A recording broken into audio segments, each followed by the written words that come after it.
And last week I spoke to Joshua Homme over Skype at his bolt hole on America's West Coast. We talked about many things, about Glastonbury, Beyonce, motorcycles, Iggy himself, and of course the new album by Queens of the Stone Age, In Times New Roman.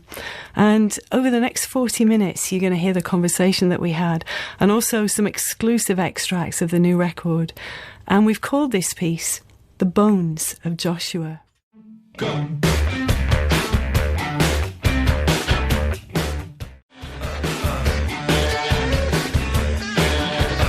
Joshua. Hi. It's Marianne Hobbs. Hi. How you doing? It's good to hear from you. I'm just wondering if you remember the last time that I saw you, actually. Do you remember I took you to meet Bjork? Yeah. Do you remember that? And we were at a festival in Europe, like in the centre of Europe somewhere. And a friend of mine was Bjork's tour manager, and I was out on the road with you making a documentary. And you said to me, please, can we meet Bjork? So I kind of brokered a deal for you to go and see her. And you stood on the doorstep of her trailer, and it was the first time I think I'd seen you speechless. Well, it's funny. Most people are like somebody that you went to school with, so I don't really get often very starstruck. It's like Bjork, and it was like the singer for GBH, like Colin. Yeah. Meanwhile, I can do shots with McCartney all day long. And every once in a while, there's just somebody it's very rare. But yeah, Bjork would be one of those for me, definitely. Yeah. Thank you for doing that. I do remember that well. It was a beautiful moment, yeah. Well, listen, in return, I have to say thank you to you for the world-exclusive premiere of Emotion Sickness, which we got just minutes before it dropped on every other platform. So that was a beautiful gift to us. Oh, well, I can't say it was 100% responsible for that gift, but I'm really glad it was you. After all these years. Yeah, for sure. I don't know if you're aware of this, but we're getting older. Oh, don't break my heart. Tell me about this new record. What kind of agenda did you set for this record? Oh, look, I just, this girl, Nikki Lane, that I worked with, she's talking about why she hadn't made a record in 5 years. And she said she needed to live, to have something to write about. And I needed that too. I didn't really start singing this record till last November. And when we were mixing, but it had been recorded 2 years before, the music. And I just, I needed myself to get to acceptance, before I could. Because I think that's what this whole record's about, just accepting, Yeah, I hear that.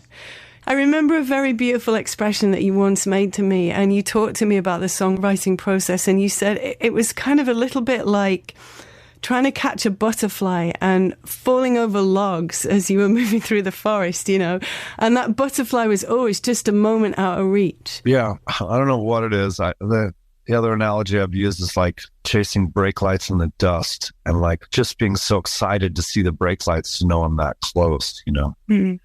Like the Eagles' Death Metal records, or the Vultures record, or working on Desert Sessions, or working with other people, those seem easy by comparison to doing a Queen's record. It keeps getting harder and harder and harder.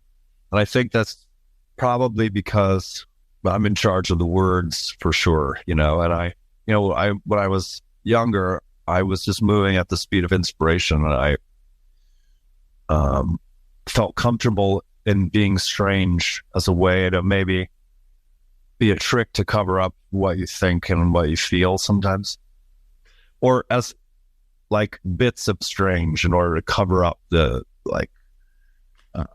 how you feel while you're revealing part of how you feel. But as the years have gone on, that's not possible anymore. I've just been through too much to like hold back, and just so now I think maybe it's just it's got to be as vulnerable and real as possible, and I realize like I only have myself to give, so it's just a little harder now somehow. Nothing.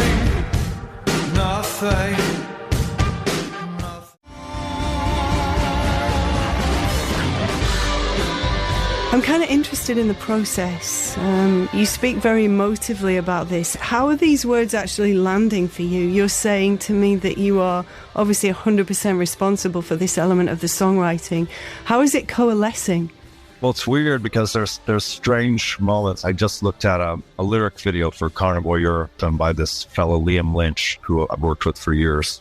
And he's such a close friend. You know, when you understand someone and they understand you, it's such a fleeting moment, but it feels so good to understand somebody or to be understood.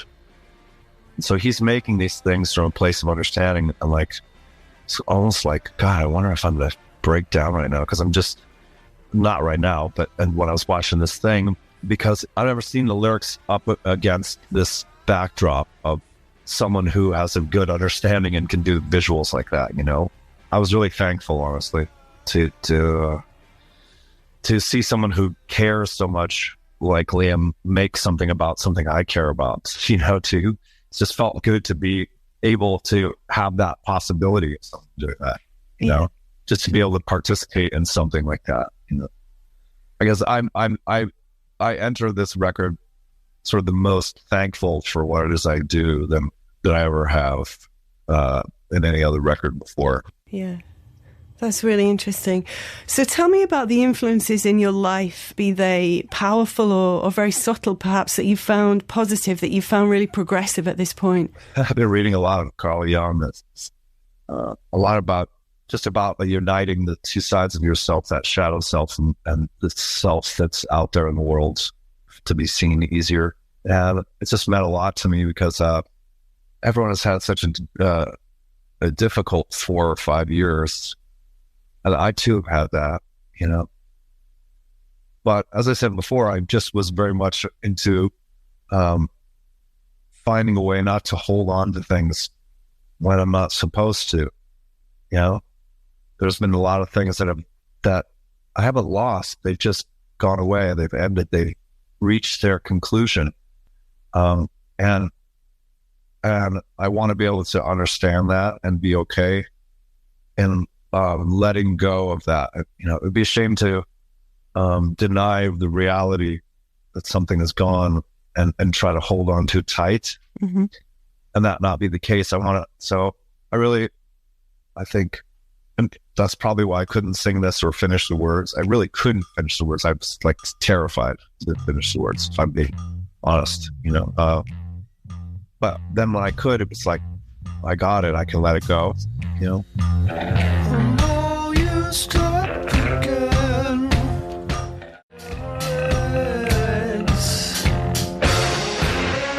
Do you still really find, I guess, a hugely cathartic and powerful release within the music that you're making? That's all I find.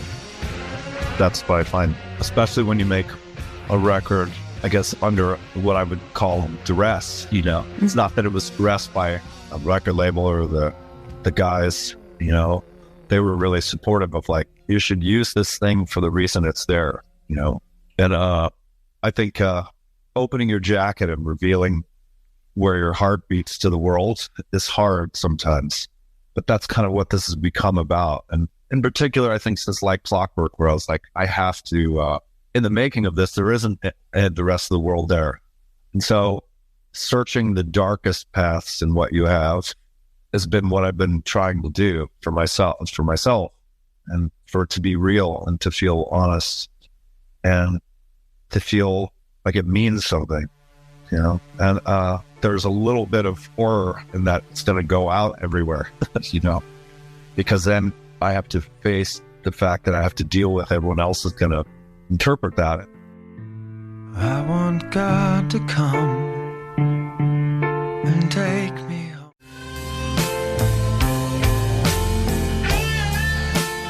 You know, I don't participate in being online and things like that very much because I just don't feel like it's very healthy, because I have this moment of almost like, oh God, everyone's going to hear this. What happens now?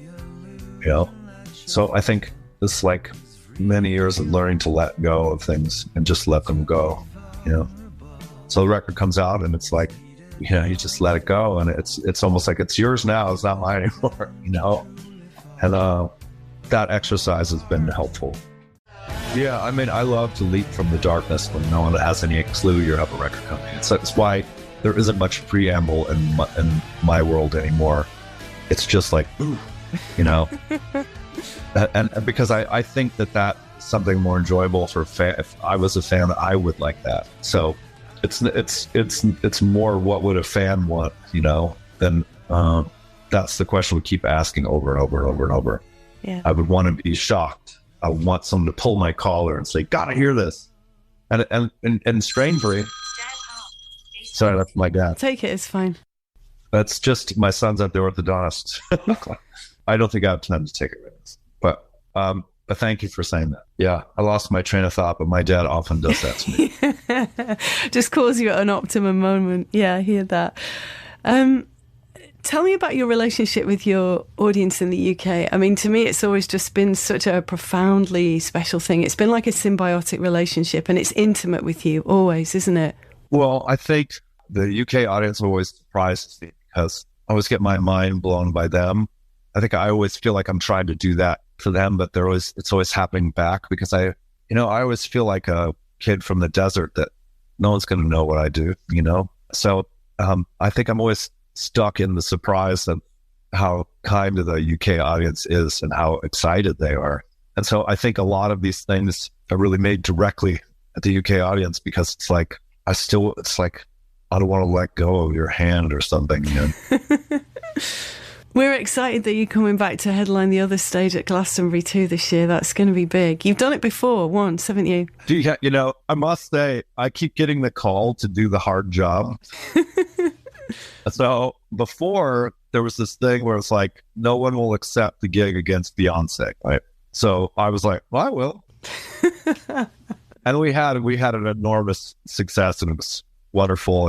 And so I was just like tripping out on the lasers, like, wow, lasers. And then, you know, Troy, I think, touched me at one time. He's like, dude, turn around. And it's, you know, 70,000 people, and I could hear Beyonce too for free. It's like I was listening to Beyonce in between the songs. And then here we are again with no one wanting to play against Elton John. And so I was like, will you? And so I was like, you want me to play against Elton John? But I thought, again, I'll be able to hear Elton John in between the songs, and someone's got to do it. Plus, I love Elton John, you know, so here we go. It's a win-win situation. Yeah, hopefully. I don't know. We'll see.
Are you still riding motorbikes? Oh, Yeah.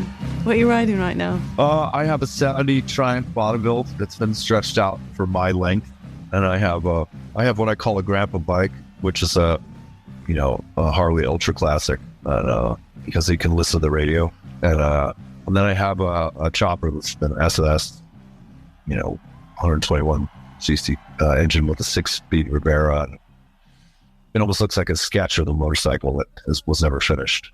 But I like to ride a motorcycle because if you don't pay attention, you die. There's something about being in the moment like that, which has always been, I've always liked that. Yeah. I feel like the new Queen's album would be best listened to actually through that radio on your motorcycle. That would be the optimum place to actually listen to the new record, wouldn't it? Well, what I like when you listen to music on a motorcycle loud is that, well, it's loud and you sort of spill out all over everybody. You sort of like spill onto the cars next to you. And, there's a expression, there's loud pipes save lives, right? Mm-hmm. You make yourself aware to those around you, and but I suppose that would be good too. Okay, maybe I'll give it a go. What else are you listening to right now that's switching you on? I haven't really listened to much music in the last grip of time. I have stuff that I always listen to, like Chet Baker and Master Gilberto, when I'm like making dinner and cavorting around the house. Let's get lost in each other. Let's get lost. What are you doing in the kitchen? Making dinner for my littles. Yeah. What's your signature dish? Oh, well, lately I've been making swordfish. So, I want to get my mercury levels up really high. So lately, that's what I've been doing, is making a lot of fish. Yeah. God, that sounds fabulous. But I really have been listening more to comedy than anything.